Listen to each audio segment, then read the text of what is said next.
अस्सलाम वालेकुम एवरीवन, मेरा नाम असद ख़ान है और आप देख रहे हैं डॉक्टर साहब बट विद अ ट्विस्ट। ये ट्विस्ट क्या है? जब हम छोटी छोटी वीडियोस करते हैं तो उसके अंदर एक स्क्रिप्ट होता है, एक मैसेज होती है, वो मैसेज जाता है और वहाँ पे बात हमारी ख़त्म हो जाती है। फिर लोग कहते हैं यार आपने वो बात नहीं की, आपने ये बात नहीं की, आपने इस बात को सही से एक्सप्लेन नहीं किया। ऑब्वियसली हमने एक्सप्लेन नहीं किया क्योंकि टाइम नहीं था। तो मैंने सोचा यार टाइम को बढ़ाया जाए, तो एक पॉडकास्ट टाइप की सिचुएशन की जाए जिसमें फ्री फ्लोइंग कॉन्वर्सेशन हो। जितनी एक चीज़ के बारे में सही से खुल के बात की जा सके उसके बारे में खुल के बात की जा सके।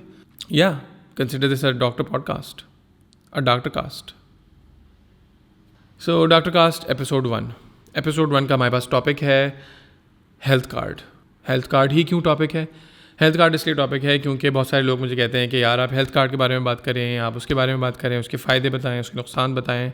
एंड इनिशियली मुझे उसके बारे में कुछ ख़ास पता था नहीं, तो मैंने कहा यार कबलस वक्त हो जाएगा इसके बारे में अगर कुछ बात करूँ तो। फिर जब थोड़ा बहुत पढ़ना शुरू किया, समझा, तो बहुत सारे फ़वाइद भी सामने आए, बहुत सारे नुकसानात भी सामने आए। और फिर मैंने सोचा यार अगर अब इस बारे में बात करूँगा तो बहुत ही पॉलिटिकल एक कॉमेंट्री हो जाएगी, और अगर अच्छी बातें करूँगा तो एक तबका नाराज़ होगा, अगर गंदी बातें करूँगा तो एक तबका नाराज़ होगा। तो हम इस चैनल पे किसी को नाराज़ नहीं करते। फिर मैंने कहा यार कब तक आप इस तरह से खेलते रहेंगे? मतलब यू नीड टू बी, आप हमें ऐसा एज पीपल हमें ऐसा होना चाहिए कि यार हमें ऐसा होना चाहिए कि हम डिसएग्रीमेंट्स को एक्सेप्ट कर सकें, सुन सकें और उसको तमीज़ के साथ बग़ैर ज़ातियात पे उतरे, बग़ैर गालियों पे उतरे काउंटर कर सकें।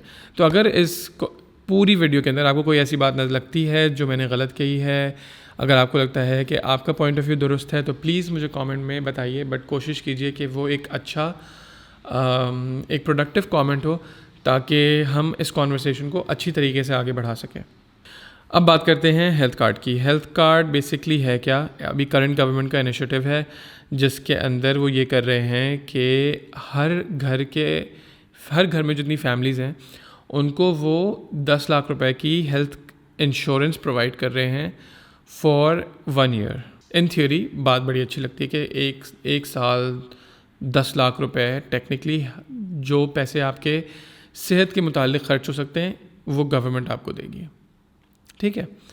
लेकिन फिर हम बात करते हैं यार इसकी ज़रूरत क्यों पड़ी?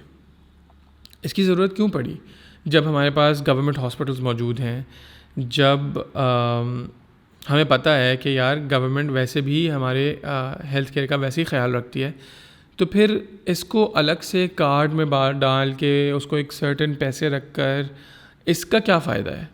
और क्या ये सच में इसका फ़ायदा है या नुकसान ज़्यादा है? तो हम इसके प्रोज़ एंड कॉन्स के बारे में बात कर लेते हैं। इन थियोरी ऑब्वियसली क्योंकि अभी एक नया प्रोजेक्ट है, चीज़ें अभी चल रही हैं और उसके जो फ़वाइद हैं, उसके नुकसानात हैं, वो आहिस्ता आहिस्ता करके सामने आएंगे।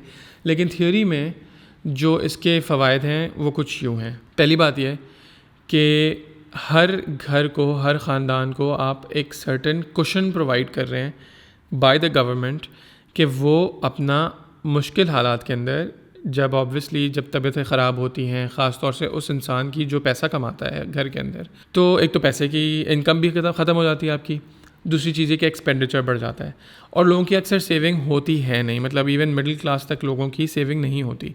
काफ़ी नुकसान बढ़ जाता है और बहुत वो जो टाइम पीरियड होता है जिसमें लोगों की तबीयत सही नहीं होती उसमें बहुत माली नुकसान देखने को मिलता है। तो एटलीस्ट वो लोगों को ये कुशन प्रोवाइड करेगा। जहाँ तक बात की जाए कि लोगों के हाथ में पैसे देना क्यों ज़रूरी था, तो मुझे लगता है कि लोगों को पैसे देने से एक बड़ा इंटरेस्टिंग सा कॉन्सेप्ट शुरू होता है, उसको हम कहते हैं free market concept. Free market का सीन ये है कि आपने लोगों को पैसे दे दिए और आपने मार्केट को पूरा खोल दिया। अब लोगों के पास चॉइस है कि वो अपने पास जो उनके कार्ड पे पैसे हैं वो किस अस्पताल में ख़र्च करते हैं। अब ऑब्वियसली उन्हीं अस्पताल में ख़र्च करेंगे जिन अस्पताल की सर्विस अच्छी होगी, जो आपसे अच्छी तरह से बात करेगा, जिसमें वो सर्विस जो आप लेना चाह रहे हैं वो अच्छी क्वालिटी की मौजूद होगी। तो इससे जब मार्केट खुलती है तो लोगों को कंपटीशन का, हॉस्पिटल्स को कंपटीशन का इंसेंटिव मिलता है कि हम अपनी सर्विसेज को अच्छे से अच्छा करें ताकि हर वो गरीब इंसान जिसके पास 10 लाख रुपए अब मौजूद हैं बिकॉज ऑफ द गवर्नमेंट, वो पैसा हमारे पास आए और मुझे बिज़नेस का फ़ायदा हो। तो जब आपने वो पैसे की पावर आपने लोगों के हाथ में दे दी, तो अब आपने लोगों को जज बना दिया है कि किसकी सर्विस अच्छी है, किसकी सर्विस अच्छी नहीं है, और जिसकी सर्विस अच्छी है आप उसी के पास जाके ये कार्ड इस्तेमाल करें। अब जितने भी हॉस्पिटल्स इस कार्ड के पैनल पे आते हैं उन सब के पास एक कंपटीशन का सेंस क्रिएट होगा कि यार हमारे शहर के अंदर 1 लाख ख़ानदान है और 1 लाख ख़ानदान के पास 10 लाख रुपए हैं, तो अगर मुझे अपने अस्पताल को फ़ायदा पहुंचाना है तो मुझे अपनी सर्विसेज अच्छी करनी पड़ेंगी ताकि हर गरीब आदमी और अमीर आदमी भी जो आ रहा है वो हमारे पास आके पैसे खर्च करें। ये इंसेंटिव ख़त्म हो जाता है जब आप गवर्नमेंट हॉस्पिटल्स को एक बजट एलोकेट कर देते हैं, क्योंकि अब उनको पता है कि यार 1 साल के लिए हमारे पास इतना पैसा है, अब हम कुछ भी करेंगे ये पैसा हमारे पास ही रहेगा। तो उनको इस बात की कोई टेंशन नहीं होती कि हम लोगों को कितना तंग करें, हम डॉक्टर्स को पैसा दें या ना दें, हम अपनी मेंटेनेंस के ऊपर ख़्याल रखें कि ना रखें, हम अपनी सफाई के ऊपर ख़्याल रखें ना रखें, हम अपनी सर्विस को बेहतर बनाएं या ना बनाएं। वो इंसेंटिव ख़त्म हो जाता है अगर बजट होता है तो जब आप लोगों के हाथ में पावर देते हैं तो आप लोगों के हाथ में वो पावर देते हैं कि दूसरे हॉस्पिटल सारे जो बिज़नेस ओनर्स हैं वो उस पावर के लिए कम्पीट करें, उस पैसे के लिए कम्पीट करें, which is I think is a brilliant move. जो एक इसकी वजह से जो कंपटीशन डेवलप होता है उससे क्या होता है, जब आप देखते हैं कि लेट्स सपोज एक शहर है जिधर 1 लाख ख़ानदान रहते हैं और हर ख़ानदान के पास 10 लाख रुपए हैं और उस शहर के अंदर मे बी 2 अच्छे बड़े अस्पताल हैं, तो आप कहते हैं कि यार अस्पताल का बिज़नेस है ना वो थोड़ा सा मुझे लगता है फ़ायदेमंद होगा, क्योंकि अब लोगों के पास इतने इतने पैसे हैं अस्पताल के ऊपर खर्च करने के लिए, तो मैं अस्पताल बनाता हूँ, मैं अच्छी सर्विस देता हूँ, मैं सस्ती सर्विस देता हूँ और ये सारे लोग मेरे पास आएंगे। ठीक है, तो आपके पास कंपटीशन बढ़ता है। जब आप देखते हैं कि लोगों के पास पैसा है to spend on a certain thing, तो उस इंडस्ट्री के अंदर लोग कूदते हैं और जब लोग कूदेंगे तो कंपटीशन बढ़ेगा तो सर्विस की क्वालिटी बढ़ेगी, लोगों के पास ऑप्शंस बढ़ेंगे और कॉस्ट जो है वो कम होगी, विच इज़ अगेन लोगों के लिए विन विन। ठीक है, जो एक और जो पॉजिटिव पॉइंट निकल के आता है इसके अंदर वही निकल के आता है कि एक्सेस टू हेल्थ केयर। ये किसके लिए ज़्यादा इंपॉर्टेंट चीज़ है? अगर आप बड़े शहर में रहते हैं तो आपको इस बात का अंदाज़ा नहीं होगा कि इमरजेंसी सिचुएशन के अंदर अगर आपको 6 घंटे सफ़र करके एक शहर से दूसरे शहर जाना पड़े तो उसमें कितनी तकलीफ़ का सामना करना पड़ता है आपको, और अक्सर लोग इस सफ़र को तय करने के दौरान ही इंतकाल फरमा जाते हैं। तो अब अगर आप छोटे शहरों के अंदर भी हर घर के अंदर हर ख़ानदान के पास 10 लाख रुपए की सर्विसेज या 10 लाख रुपए का एक इंश्योरेंस देते हैं, उससे क्या होता है कि उधर के बिजनेसमैन या उसके करीब बिजनेसमैन या दूसरे बिजनेसमैन देखते हैं कि यार ये छोटा इलाका जो पहले हेल्थ सर्विस अफोर्ड नहीं कर सकता था अब अफोर्ड कर सकता है, क्योंकि लोगों के पास पैसा है, क्योंकि लोगों के पास हेल्थ कार्ड है। तो मुझे चाहिए कि यहाँ पर चूँकि और अच्छे क्वालिटी के अस्पताल नहीं हैं, मैं यहाँ पर एक अच्छी क्वालिटी का एक मुनासिब सा अस्पताल बना देता हूँ ताकि लोगों को दूसरे शहर जाने के बजाय वो उधर ही रहें और वो सारा पैसा जो वो खर्च दूसरे अस्पताल में जाके करते वो अब हमारे पास करें। तो अगर एक छोटा शहर है जिधर 10,000 ख़ानदान रहते हैं तो 10,000 ख़ानदान के पास 10-10 लाख रुपए ईच है, which is a big number. And now you know कि इस सारे पैसे को मैं कैश कर सकता हूँ अगर एक पसमानदा इलाके में जहाँ पर अच्छी हेल्थ केयर मौजूद नहीं है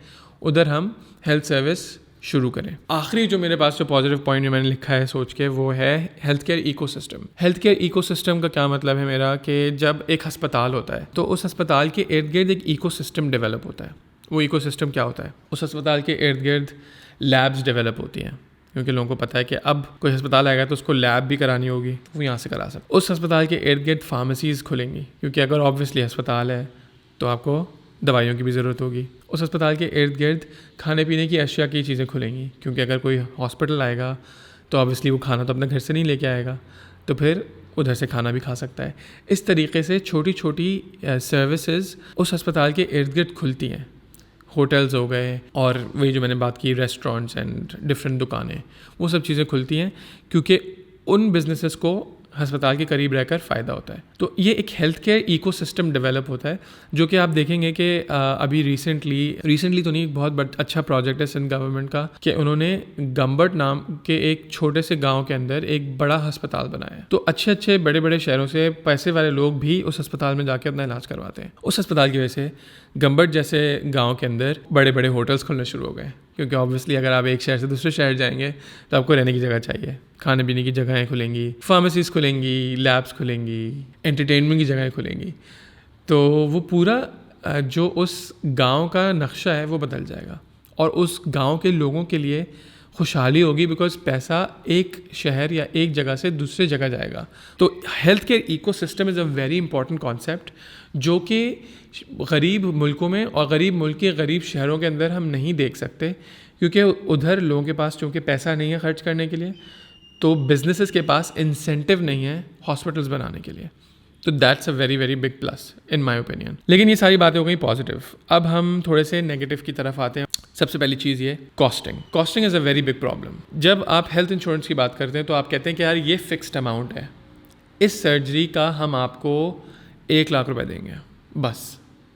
लेकिन उसके अंदर, उस 1 लाख रुपए के अंदर सारी चीज़ें मौजूद होंगी, दवा से लेकर अस्पताल के अंदर रहने से लेकर नर्सेज एंड डॉक्टर्स की फ़ीस से लेकर ऑपरेशन थिएटर से लेकर सब कुछ उसके अंदर शामिल है। अगर आपके पास ये सब चीज़ें उसके अंदर फिक्स हैं तो अब क्या होगा कि जो कॉस्ट है वो गवर्नमेंट ने डिसाइड किया कि ये फिक्स्ड कॉस्ट है। अगर आपको इलाज करवाना है तो आपको, अगर आप अस्पताल हमारे पैनल पे हैं तो आप इतने में ही इलाज करेंगे। वो एक प्री डिसाइडेड कॉस्ट है। उनकी कुछ कॉस्ट फिक्स्ड होती हैं और ऑब्वियसली कुछ कॉस्ट वेरिएबल होती है। अनफॉर्चुनेटली जो चीज़ों की, अशिया की जो कॉस्ट होती है वो फिक्स्ड कॉस्ट के अंदर आती है। रिहाइश की, जो रेंट है हॉस्पिटल का रहने का, वो सब चीज़ें फिक्स्ड कॉस्ट हैं।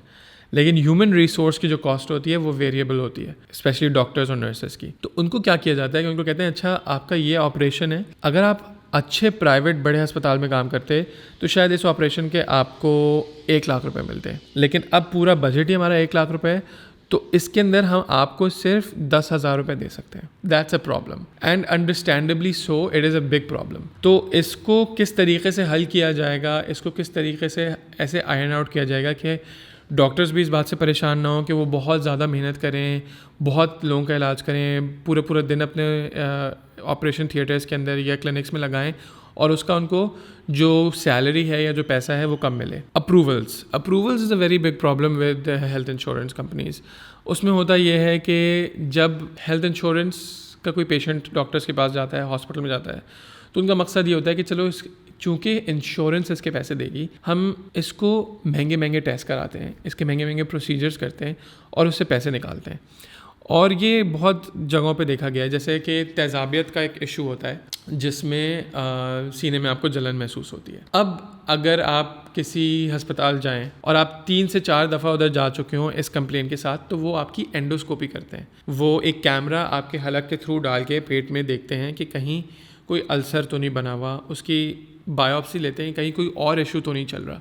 लेकिन हर इंसान के अंदर एंडोस्कोपी ज़रूरी नहीं है। इधर क्या होने लगेगा कि अगर आप फ़र्ज़ करें कोई तेज़ाबियत के साथ जाता है तो कहते हैं चले भाई आपको एंडोस्कोपी की ज़रूरत है, वो एंडोस्कोपी लिख के उनको प्रिस्क्राइब करेंगे और फिर हेल्थ इंश्योरेंस से कहेंगे कि हमें पैसे दें ताकि हम इनकी एंडोस्कोपी कर सकें। That is a problem obviously कि जो हॉस्पिटल्स जो हैं वो गवर्नमेंट को लोगों के थ्रू मैनिपुलेट या एक्सप्लॉइट करने की कोशिश करेंगे कि उनको ज़्यादा महंगे प्रोसीजर्स, अननेसेसरी प्रोसीजर्स करने में आमादा करेंगे और फिर ऑब्वियसली इस चीज़ का जो फ़ायदा हो सकता है वो फ़ायदा से ज़्यादा नुकसान में तब्दील हो जाएगा। आई थिंक इसके अप्रूवल के ऊपर लोग काम कर रहे हैं, but I am not sure इसकी कितनी हद तक इसकी डेवलपमेंट हो चुकी है। दैट आई थिंक मेरी नज़र के अंदर एक बहुत बड़ा इशू है। जो तीसरा और सबसे बड़ा इशू आता है वो ये है कि इससे गवर्नमेंट हॉस्पिटल्स का फ्यूचर क्या होगा, क्योंकि आपने ये किया कि आपने बजट से एक बड़ा हिस्सा निकाल के, हेल्थ का बजट से एक बड़ा हिस्सा निकाल के लोगों के हाथ में दे दिया। अब आप कह रहे हैं कि लोग डिसाइड करेंगे कि वो इस गवर्नमेंट हॉस्पिटल जाएं या इस प्राइवेट सस्ते हॉस्पिटल में जाएं। और ऑब्वियसली अगर गवर्नमेंट हॉस्पिटल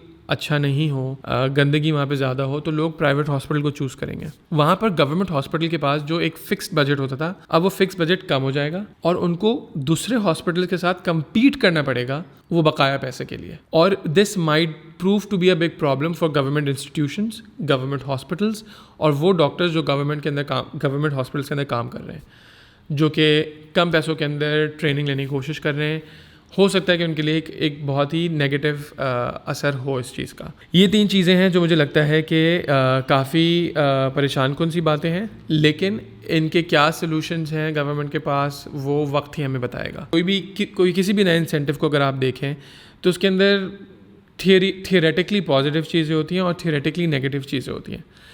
जब आप 1 साल गुजारते हैं तो थियोरेटिकली पॉजिटिव चीज़ें या तो प्रूव होती हैं या डिसप्रूव होती हैं। पता चलता है कि ये थियोरी जो थी वो सच थी या गलत थी। और आपको ये भी पता चलता है कि थियोरेटिकली नेगेटिव चीज़ें जो थी वो कितनी हद तक हुई और उनके हम सॉल्यूशंस क्या क्या निकालेंगे। इनको हम टीदिंग प्रॉब्लम्स कहते हैं। ये है ना कि जो आप नए अभी आप बच्चे हैं, आपके दांत निकल रहे हैं तो आपको मुश्किलात हो रही हैं, लेकिन जब दांत निकल जाएंगे तो मुश्किलात का हल भी हो जाएगा। तो उसको हम टीदिंग प्रॉब्लम्स कहते हैं। और हर नए वेंचर के अंदर एक टीदिंग प्रॉब्लम्स का एक भरमार होता है।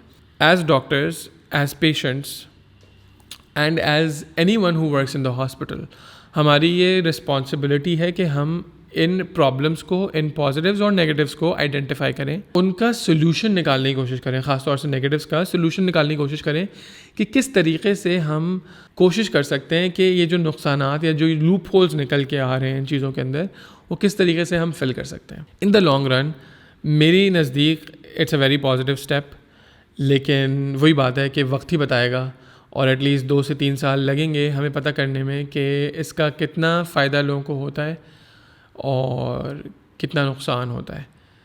लेकिन तब तक इंतज़ार ही करना पड़ेगा और उम्मीद करनी पड़ेगी कि जो भी हो बेहतरी के लिए हो।